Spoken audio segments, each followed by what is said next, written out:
Hola a todos. Bueno, antes que nada quería felicitarlos a todos por los trabajos prácticos de historia. Me parecieron muy originales todos. Bueno, ojalá que cuando estemos en la presencialidad de nuevo lo podamos charlar y que todos puedan ver el de sus compañeros, porque la verdad es que todos fueron distintos y me encantaron. Collage, maquetas, audios como si fuera un podcast, eh, hicieron PowerPoint. La verdad que me encantó corregirlo, ese es el sentimiento que tengo. Pero bueno, tenemos que seguir avanzando en historia con los contenidos propios de este año. Si ustedes recuerdan, lo último que estuvimos trabajando es de la prehistoria, la cerramos con la edad de los metales y lo charlamos en el último Zoom que tuvimos con los 3 grados y tuvieron actividades en relación a eso. Y lo que les llegó la última clase de historia es material sobre la Mesopotamia asiática. Y de esto se trata este video, ¿no? Detenernos un momento en ver cómo esas aldeas que existían en ese momento histórico empiezan a llenarse de gente.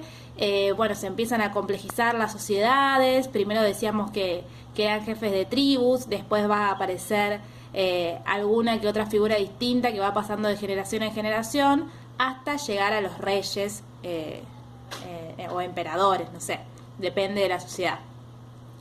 Pero bueno, por un lado decirles eso, por otro lado decirles que tenemos que ubicar a la Mesopotamia asiática. Ahí en el material que yo les envié decía que está dentro de lo que es la medialuna fértil, y ahora les voy a compartir una imagen para que ustedes puedan verlo.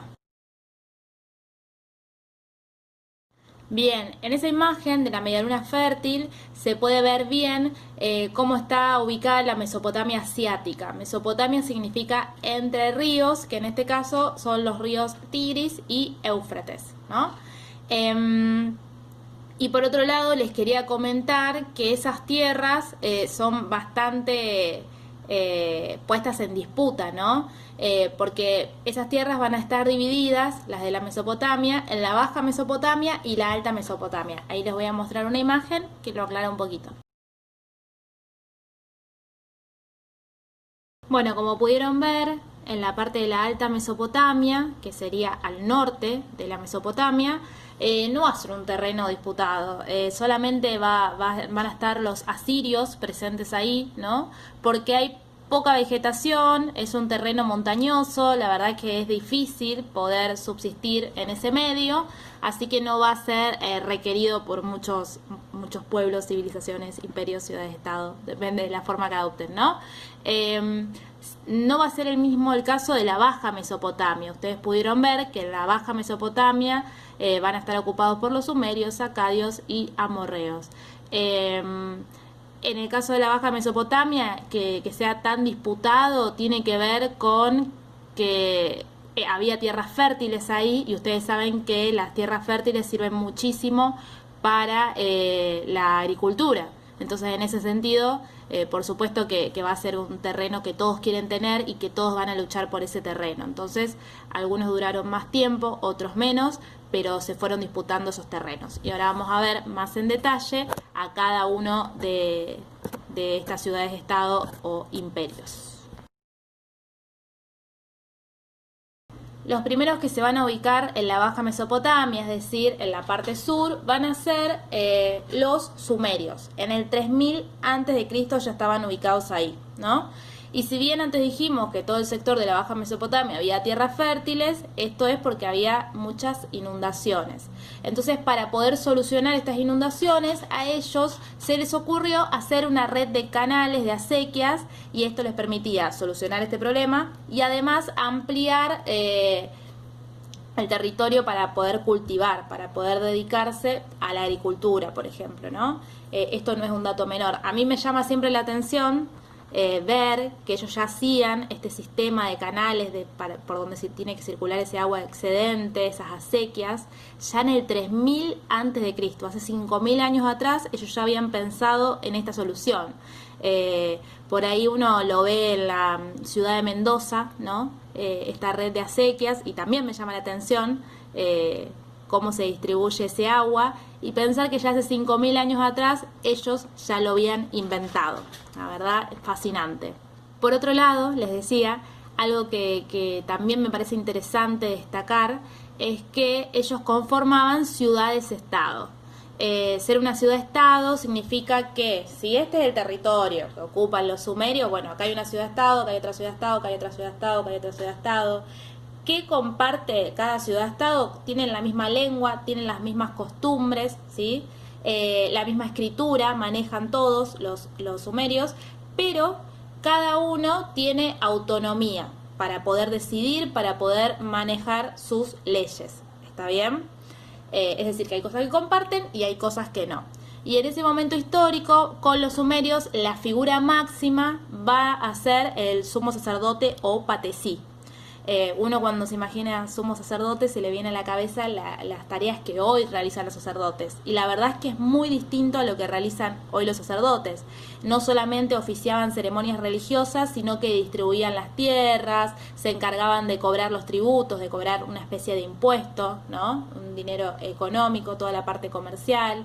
Entonces, bueno, es muy distinto a lo que hoy conocemos, pero si haríamos nuestra pirámide de quienes están en los sumerios, en la punta de la pirámide tendremos que ubicar a los sumos sacerdotes o patesí, y después al resto de la población, ¿no? Bien, vamos a seguir adelante con otros que ocuparon ese territorio de la Baja Mesopotamia.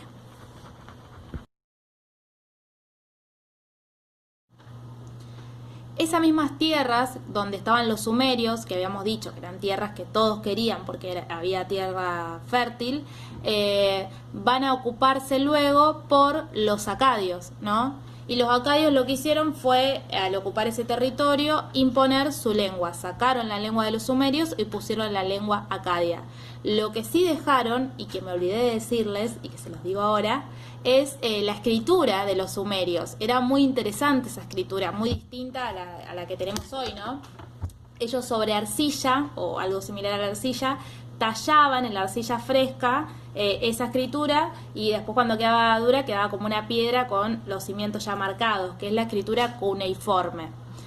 Bien, entonces eso, como les servía tanto la escritura, no solamente para dejar registro escrito de los hechos históricos, sino surge la escritura para contabilizar qué cosas se vendían y qué cosas se compraban, para organizar la economía de esos lugares, porque ya como vive tanta gente, hay que ayudarse a organizarse, ¿no? Entonces, en función de eso, dejaron la escritura cuneiforme de los sumerios, estos acadios, y van a tener como exponente en este imperio acadio a Sargón. Si es un imperio, va a ser el emperador Sargón. Estuvo muchos años al frente organizando ese imperio, Sargón. Y también quería contarles que Sargón organizó un gran ejército. Había más de 5.000 hombres en ese ejército de los acadios, ¿no? Que estaba bueno porque eso le permitió extender los territorios y formar un imperio muy grande, pero la verdad es que le costaba pagarle un sueldo y que la economía funcionara bien, y funcionaba en ese momento histórico mucho el saqueo.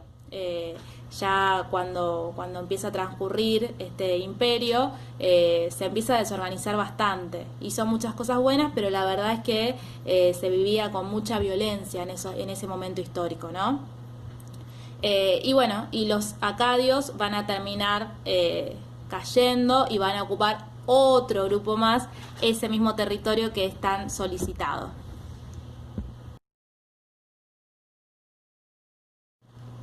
Ese territorio que ocupaban los acadios lo van a tomar los amorreos, o también denominado Imperio Babilónico, ¿no? Se encontraron en una situación con una sociedad bastante caótica, violenta, donde se robaban la comida mutuamente. Entonces, para organizar esta sociedad, ellos tuvieron como emperador, los babilónicos, los acadios, a Hammurabi, ¿no? Y Hammurabi viene a poner orden. Él entendió que el orden de las personas va a estar dado por la justicia, una justicia totalmente distinta a la que nosotros conocemos, ¿no? Y les va a resultar fuerte esta justicia, pero son los inicios de la justicia de ese momento histórico, ¿no?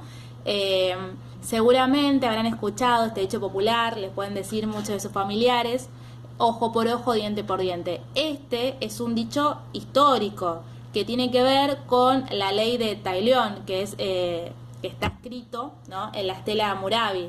La escribió en esa arcilla, en esa escritura cuneiforme, y consta de muchas leyes que ayudó a organizar la sociedad para penalizar a aquel que no cumpla con lo que tiene que cumplir en ese momento histórico, y entonces que deje de ser una sociedad tan violenta, ¿no?